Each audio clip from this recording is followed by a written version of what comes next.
Hello friends.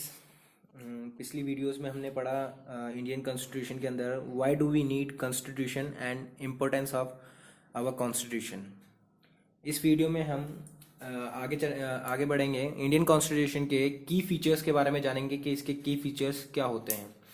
तो first of all हमें पता होना चाहिए, देखो कि इंडिया को फ्रीडम कब मिली थी, इंडिया को आज़ादी कब मिली थी। हमें पता है 15 अगस्त 1947 को मिली थी। और हम सब जानते हैं कि 200 साल तक, ठीक है, 200 साल तक क्या किया था, अंग्रेजों ने हम पे राज किया था। तो बहुत सारे फ्रीडम फाइटर्स थे जिन्होंने उसके लिए स्ट्रगल किया था। तो वो जो 200 ईयर का जो टाइम पीरियड है जिसमें सारे जो फ्रीडम फाइटर्स थे उन्होंने स्ट्रगल किया था, ठीक, फ्रीडम के लिए उन्होंने विरोध किया था उसका, तो उस वाले मूवमेंट को हम इंडियन नेशनल मूवमेंट के नाम से भी बोलते हैं। ठीक है, तो इंडियन नेशनल मूवमेंट के थ्रू हमें क्या मिली, फ्रीडम मिली। जैसे महात्मा गांधी, पंडित जवाहरलाल नेहरू, भगत सिंह, सुभाष चंद्र बोस, इनके थ्रू हमें क्या मिली, फ्रीडम मिली। तो फ्रीडम मिलने के बाद जो कमेटी के जो मेंबर्स थे, जो लीडर्स थे, उन लीडर्स ने सोचा कि हमें एक डेमोक्रेसी की आवश्यकता है। डेमोक्रेसी की क्यों आवश्यकता है? Because we suffered a lot under the authority rule of colonial government. मतलब हम पहले से ही किसी के अंडर में काम कर रहे थे। जो अंग्रेज थे, जो ब्रिटिशर्स थे, उन्होंने हमारे ऊपर राज कर रखा था। हम उनके अथॉरिटी में काम करते थे, वो हमारे ऊपर क्या करते थे, रूल करते थे। तो सबसे पहला पॉइंट क्या हुआ, आज़ादी के बाद, फ्रीडम के बाद सबसे पहले ये सोचा गया कि हमें डेमोक्रेसी लाना है। ठीक है, सबसे पहले क्या लाना है, डेमोक्रेसी लाना है, क्योंकि democracy is very important for us. क्योंकि जो लोग थे यहाँ के, उन्होंने काफ़ी अंग्रेजों के अंडर में काम किया, ठीक है, ब्रिटिश के अंडर में काम किया। तो उनके लिए क्या था, डेमोक्रेसी लाना था। दूसरी चीज़ इक्वलिटी। ठीक है, इक्वलिटी मीन्स का ये है कि वो अपना डिसीजन दे सके, सबको अपना अपना राइट हो कि वो अपना डिसीजन दे सके। तो इक्वलिटी की भी सोचना था। तो ये सब कैसे मुमकिन हो सकता था? तो उसके लिए एक असेंबली बैठी जिसका नाम था कॉन्स्टिट्यूएंट असेंबली, जिन्होंने कॉन्स्टिट्यूशन को बनाया था। ठीक है, किसके थ्रू बनाया गया था, कॉन्स्टिट्यूएंट असेंबली। ठीक, तो ये किसी अकेले की वजह से नहीं बना। This was done not by one person but by a group of around 300 people. ठीक है, मतलब ये किसी अकेले ने नहीं बनाया। ये किसकी मेहनत थी? अप्रॉक्सीमेट 300 पर्सनस की क्या थी, एक मेहनत थी, जिसके अंदर असेंबली में जो मेंबर्स थे वो कितने थे, 300 से अप्रॉक्स। ठीक, उनके थ्रू ये पूरा एक कॉन्स्टिट्यूशन बनाया गया। उन्होंने सोचा, बहुत ही मेहनत करी, और मेहनत करने के बाद उन्होंने क्या करा, कॉन्स्टिट्यूशन का निर्माण किया। हम सब जानते थे Indian constitution was adopted on 26 नवंबर 1949। ठीक है, मतलब कब बनकर तैयार हो गया था हमारा जो कॉन्स्टिट्यूशन था, वो बनकर कब तैयार हो गया था, 26 नवंबर 1949 को वो पूरी तरह से बनकर प्रिपेयर होकर तैयार हो गया था। और इफेक्ट में कब आया, मतलब लागू कब किया गया, 26 जनवरी 1950 को। और जिस दिन हम, आप सब जानते हो, क्या मनाते हैं, रिपब्लिक डे मनाते हैं इस दिन। ठीक है, 26 जनवरी 1950 को। ठीक, अब देखो बात करते हैं इसकी जो ड्राफ्टिंग कमेटी थी। ड्राफ्टिंग कमेटी मतलब जिन्होंने इसको बनाया, तो बहुत इंपॉर्टेंट है। देखो एक नंबर में क्वेश्चन आ सकता है कि who is the chairperson of drafting committee. तो चेयरपर्सन कौन थे, आप सब नाम जानते हैं अच्छी तरह से इनका। डॉक्टर BR अम्बेडकर, भीमराव अम्बेडकर जी क्या थे, चेयरपर्सन थे किसके, ड्राफ्टिंग कमेटी के। ड्राफ्टिंग कमेटी मीन जिन्होंने इस पूरे जो कॉन्स्टिट्यूशन को था, उन्होंने एक कच्चा चिट्ठा जो तैयार किया था, ठीक है, रफ डायग्राम जिसे अपन बोलते हैं, वो पूरी तरह से जिन्होंने प्रिपेयर किया था वो कौन थे, डॉक्टर BR अम्बेडकर। और फिर बाद में जो उन्होंने ड्राफ्ट तैयार किया था उसके ऊपर चर्चा हुई, उसके ऊपर मीटिंग हुई। ठीक है, और मीटिंग होने के बाद उसको एक पूरी तरह से परफेक्ट कॉन्स्टिट्यूशन में बनाया गया था। तो हम कॉन्स्टिट्यूएंट असेंबली की बात कर रहे थे, तो उसमें ये क्या है, देखो एक मेंबर्स की है, मतलब बॉडी ऑफ लीडर्स, जिसको अपन बोल सकते हैं बॉडी ऑफ क्या है, ये लीडर्स है बहुत सारे। इसमें क्या थे, लीडर्स होते थे, वो डिसीजन लेते थे। उनका डिसीजन मेन क्या था, जैसे ही फ्रीडम हो उसके बाद उनका सबसे मेन चीज था उनका डेमोक्रेसी की, डेमोक्रेसी के ऊपर कैसे वर्क किया जा सके। तो हुआ क्या था, the members of constituent assembly had a huge task of framing the constitution of the country. ठीक है, जो मेंबर्स थे किसके, जो कॉन्स्टिट्यूएंट असेंबली के जो मेंबर्स थे, अगर जो कॉन्स्टिट्यूएंट असेंबली थी, जो कॉन्स्टिट्यूएंट असेंबली थी उसके जो मेंबर्स थे, उन मेंबर्स के पास बहुत ही एक मुश्किल टास्क था। वो टास्क क्या था, framing of constitution of our country. ठीक है, मतलब देश के जो संविधान था उसका निर्माण करना, कि किस तरह का निर्माण करा जाए। तो while framing the constitution they has many challenges in front of them. जब उन्होंने फ्रेमिंग मतलब कॉन्स्टिट्यूशन बनाना तैयार किया तो उन्होंने सोचा, उनके पास सामने बहुत सारे चैलेंजेस आए। कौन कौन से चैलेंजेस थे देखो। पहला था डाइवर्सिटी। डाइवर्सिटी का मतलब है जैसे विविधता, हिंदी में बोला जाता है इसको विविधता, मतलब डिफरेंस। आप देखते हो, आप सबको पता है, जैसे हमारे इंडिया में इतनी डाइवर्सिटी मिलती है, जैसे 200 या 250 किलोमीटर्स पे ही हमारे लैंग्वेजेस, कल्चर वगैरह चेंज हो जाते हैं। जो कल्चर वगैरह होता है, ठीक है, लैंग्वेजेस होती है, वो पूरी तरह से क्या होती है, चेंज हो जाती है। जैसे आप जानते हो कि महाराष्ट्र का कुछ अलग कल्चर है, राजस्थान का कुछ अलग कल्चर है, गुजरात का कुछ अलग कल्चर है। तो ये क्या थी, डाइवर्सिटी थी। तो बहुत इंपॉर्टेंट एक चैलेंज था कि अलग अलग लोगों को कैसे एक बिल्कुल एक परफेक्ट कॉन्स्टिट्यूशन बना के कैसे दिया जा सके, ठीक है, जो सबको पसंद आ सके। क्योंकि यहाँ पे डिफरेंट वेराइटी के पर्सन थे, कोई महाराष्ट्र से बिलोंग करता था, कोई कहाँ से बिलोंग करता था, कोई कहाँ से, तो सबके कल्चर अलग अलग थे, सबकी थिंकिंग अलग अलग थी, और सबकी जो लैंग्वेजेस थी वो अलग अलग थी। तो सबसे इम्पोर्टेंट जो इनके पास जो एक टास्क आया, मतलब जो चैलेंज था, वो क्या था कि डाइवर्सिटी के हिसाब से एक कॉन्स्टिट्यूशन बनाया जाए, सबको ध्यान में रखकर, ताकि सबको ही वह पसंद आ सके। ठीक, जैसे आप मान लो एक एग्जांपल ले लेते हैं, आप स्कूल पिकनिक पे गए, तो क्लास में आपसे टीचर ने पूछा कि आपकी पूछा कि कहाँ पिकनिक जाना चाहते हो, तो सब बच्चे अपना अपना ओपिनियन रखेंगे कि सर यहाँ जाना चाहिए, यहाँ जाना चाहिए, ठीक है। तो वो एक बहुत ही मुश्किल एक फैसला होता है कि सबको खुश करके एक बिल्कुल पॉइंट फिक्स करा जाए। तो ये जो डाइवर्सिटी थी, ये बहुत ही एक इम्पोर्टेंट चैलेंज था, एक बहुत ही हार्ड चैलेंज था, जिसको उन्होंने रिकवर किया। दूसरा आता है पार्टीशन, ठीक है। एक इम्पॉर्टेंट चीज़ है कि आज़ादी के बाद हम जानते हैं इंडिया और पाकिस्तान अलग अलग हो गए, ठीक है, इनका पार्टीशन हो गया। तो इन्होंने जो कमेटी की जो मेंबर्स थे, उन्होंने ध्यान में रखा कि हम इस तरह से कॉन्स्टिट्यूशन बनाए कि जो हिंदू मुस्लिम थे, हिंदू मुस्लिम्स, उनके ऊपर इतना इफेक्ट, उनकी इंटीग्रिटी के ऊपर इतना इफेक्ट ना पड़े, ठीक है, वो एक यूनिटी में बने रहे। तो ये पार्टीशन को ध्यान में रख के उन्होंने बनाया। Socio economic reform. Socio economic reform का मतलब ये है कि जब ब्रिटिशर्स ने हमारे ऊपर रूल किया, तो फ्रीडम के बाद हमारी जो इकोनॉमिक कंडीशन थी वो बहुत ही ज़्यादा ख़राब थी, ठीक है। मतलब हमारे पास जो इकोनॉमिक कंडीशन थी बिल्कुल लो थी। तो उस इकोनॉमिक कंडीशन को डेवलप्ड करने के लिए उसके बारे में सोचा गया कि जो सामाजिक जो आर्थिक व्यवस्था है, जो सामाजिक आर्थिक विकास है, उसको कैसे इम्प्रूव किया जाए, उसको कैसे डेवलप्ड किया जाए। तो ये एक बहुत ही इंपॉर्टेंट चैलेंज था, ठीक, क्योंकि जो अंग्रेज थे, जो ब्रिटिशर्स थे, वो जब देश छोड़ के गए तो उस टाइम पे हमारे पास कुछ नहीं था, हमारी इकोनॉमिक कंडीशन बहुत ही ज़्यादा वीक थी, ठीक है। अगला क्या आता है, integration of princely state. Princely state देखो, उस टाइम पे देखो, एक तरफ तो अंग्रेज जो ब्रिटिशर्स थे वो रूल कर ही रहे थे, उसके अलावा जो राजा लोग थे, राजा, ठीक है, जैसे अपन जो प्रिंस बोलते हैं, कहीं के राजा, जैसे राजस्थान का कोई था, राजस्थान में अलग अलग थे, जैसे अजमेर का कोई, भीलवाड़ा का कोई, तो ऐसे क्या थे, प्रिंसली स्टेट्स थे। उन प्रिंसली स्टेट्स पे सिर्फ राजाओं का हक था, ठीक है। तो उन प्रिंसली स्टेट्स को एक मिलाने की, मतलब एकजुट मिलाने के लिए बहुत ही ज़्यादा इंपॉर्टेंट था। और इसका हम जो श्रेय है वो किसको देते हैं, आप सब जानते हो, वल्लभ भाई पटेल को देते हैं हम इनको, ठीक है, क्योंकि उन्हीं की वजह से जो ये सारे जो प्रिंसली स्टेट थे वो सारे के सारे एक इंटीग्रेट हुए, मिले, और फिर उन्होंने पूरे किस में मिले, वो इंडिया के अंदर मिले, ठीक है। तो ये एक बहुत ही इंपॉर्टेंट चैलेंज था, बहुत ही हार्ड चैलेंज था कि सारे प्रिंसली स्टेट्स को क्या किया जाए, इंटीग्रेट किया जाए, मतलब उनको मिलाया जाए और उनको एक देश मतलब जो इंडिया था उसके अंदर मिलाया जाए, ठीक है। तो ऐसे कुछ चैलेंजेस थे जिनका सामना करना पड़ा कॉन्स्टिट्यूशन असेंबली को, कॉन्स्टिट्यूशन को तैयार करने में। तो ये कोई छोटी बात नहीं थी कि अभी तो हमारे सामने एक बुक मिल जाती कॉन्स्टिट्यूशन की तो हम पढ़ लेते थे, हम सोचते हैं छोटी सी बात है, तो ये छोटी सी बात नहीं थी, इसमें बहुत सारे चैलेंजेस का सामना करना पड़ा। तो आप ये सोच सकते हैं कि इन सारी चीज़ों के बारे में हम पढ़ रहे हैं, तो इनको बनाने में कितनी मुश्किलों का सामना करना पड़ा होगा, ठीक है। बात करते हैं की फीचर्स ऑफ इंडियन कॉन्स्टिट्यूशन। सो कौन कौन से हैं, देखो की फीचर्स इसमें। पहला आता है फेडरलिज्म, ठीक है। दूसरा आता है पार्लियामेंट फॉर्म द गवर्नमेंट। तीसरा आता है separation of power, fundamental rights and secularism, ठीक है। ये क्या है, हमारे की फीचर्स हैं, ठीक।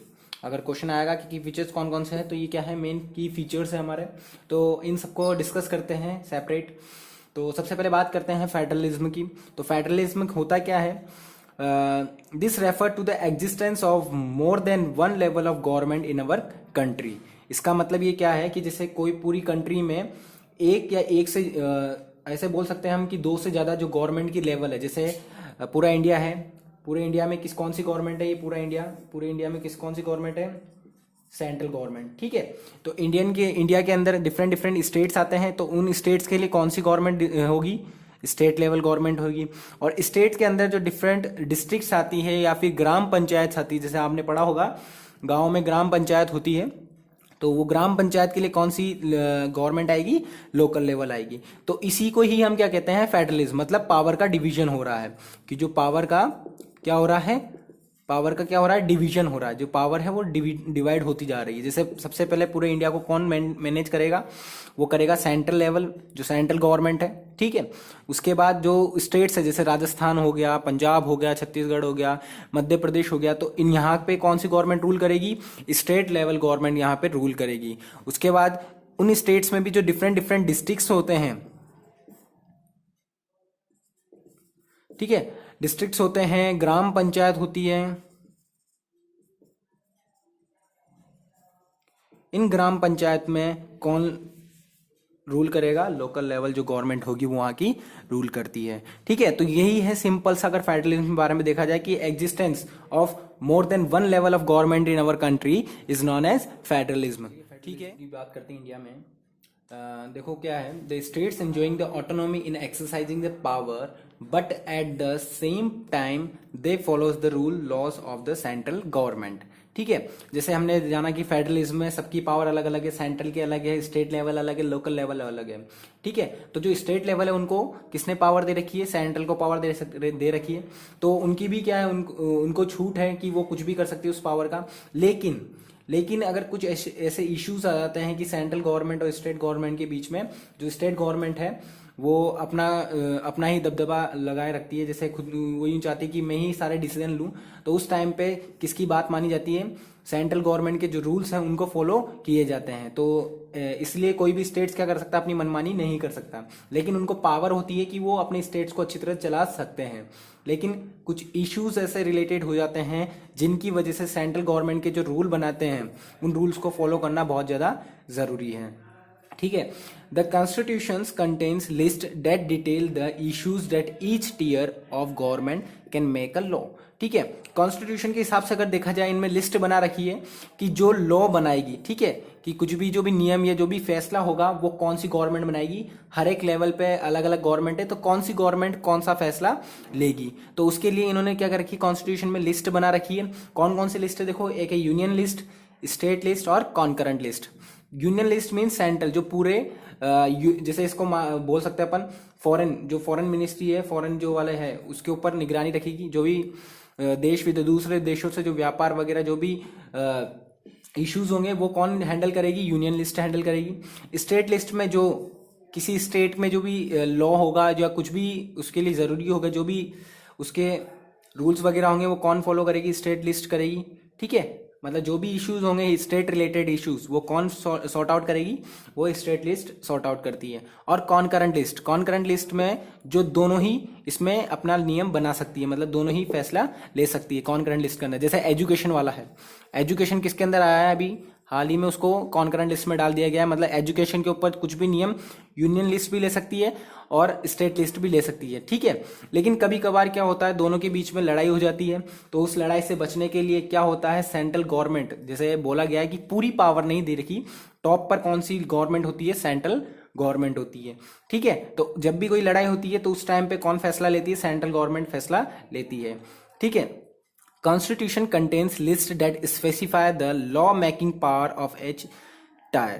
ठीक है, मतलब हर एक लेवल पे, ठीक है, सबको अलग अलग पावर दे रखी है कॉन्स्टिट्यूशन के हिसाब से कि वो क्या कर सकें, अपनी लिस्ट के हिसाब से वो लॉ बना सकती है। जैसे ऐसा नहीं है कि सेंट्रल जो है वो स्टेट के भी रूल बनाएगी, लेकिन तो स्टेट लेवल जो गवर्नमेंट है वो स्टेट के रूल बना सकती है, वो ऐसा उसमें कॉन्स्टिट्यूशन में हमारी लिस्ट में दिया हुआ है। जैसे हमने अभी लिस्ट पढ़ी है, यूनियन लिस्ट, स्टेट लिस्ट और कॉन्करेंट लिस्ट।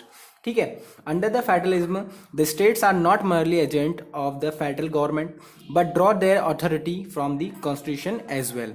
ठीक है, फेडरलिज्म के अंदर ऐसा नहीं कह सकते कि जो स्टेट गवर्नमेंट है वो एजेंट है किसकी, सेंट्रल गवर्नमेंट की। ऐसा नहीं बोल सकते कि ये जो स्टेट गवर्नमेंट है ये फेडरल गवर्नमेंट मतलब जो सेंट्रल गवर्नमेंट है उसकी क्या है, नौकर है या फिर कोई एजेंट है।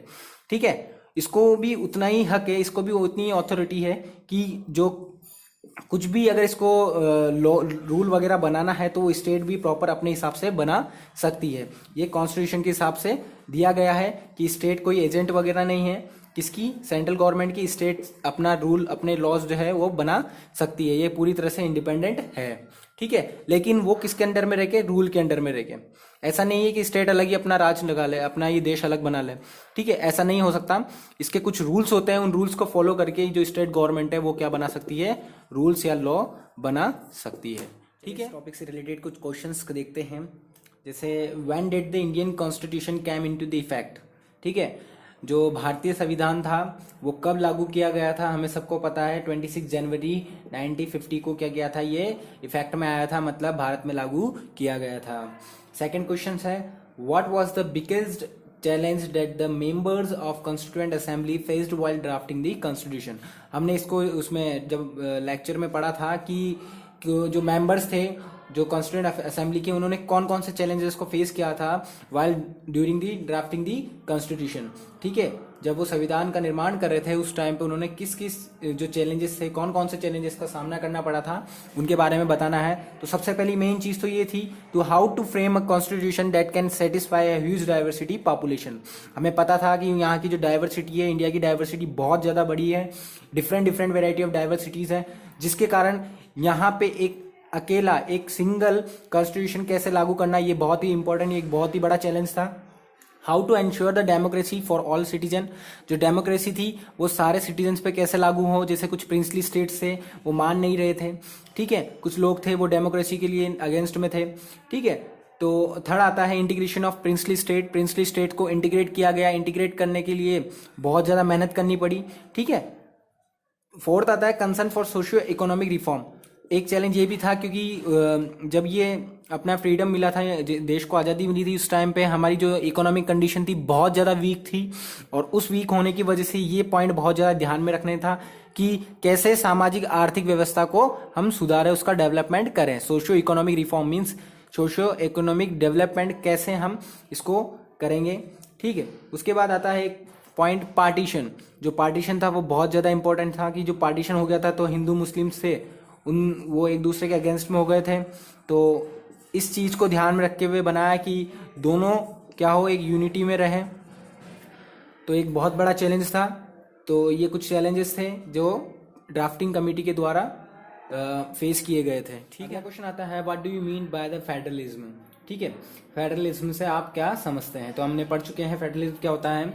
The existence of more than one level of government in the country is called is known as federalism. ठीक है, मतलब फेडरलिज्म क्या होता है, जहां एक किसी कंट्री में दो या दो से ज्यादा क्या हो, गवर्नमेंट हो, उसे हम क्या कहते हैं, फेडरलिज्म कहते हैं। ठीक है, in our country there are the 3 level of government. हमें पता है कितनी लेवल गवर्नमेंट है, 3 लेवल। कौन कौन सी, सेंट्रल, स्टेट और लोकल गवर्नमेंट। ठीक है, central government, state level government और लोकल लेवल गवर्नमेंट होती है। ठीक है, ये हम पढ़ चुके हैं। Under the federalism the states are not agents of the central government. ठीक है, फेडरलिज्म के अंदर अगर बात करें तो स्टेट जो होते हैं वो एजेंट्स नहीं होते, किसके, सेंट्रल गवर्नमेंट के क्या होते हैं, एजेंट नहीं होते। ठीक है, अगला क्वेश्चन है is each state entirely free to take its own decision. क्या जो स्टेट है वो फ्री है कि खुद का डिसीजन ले सकता है। तो यस, वो क्या है, फ्री है, लेकिन कुछ इश्यूज पे उन्हें क्या करना पड़ता है, दे फॉलो द रूल्स और law of the central government. लेकिन उन्हें ध्यान में रखना पड़ता है जो रूल्स हैं सेंट्रल गवर्नमेंट के थ्रू, उनको वो फॉलो करना बहुत ज्यादा जरूरी है। ठीक है,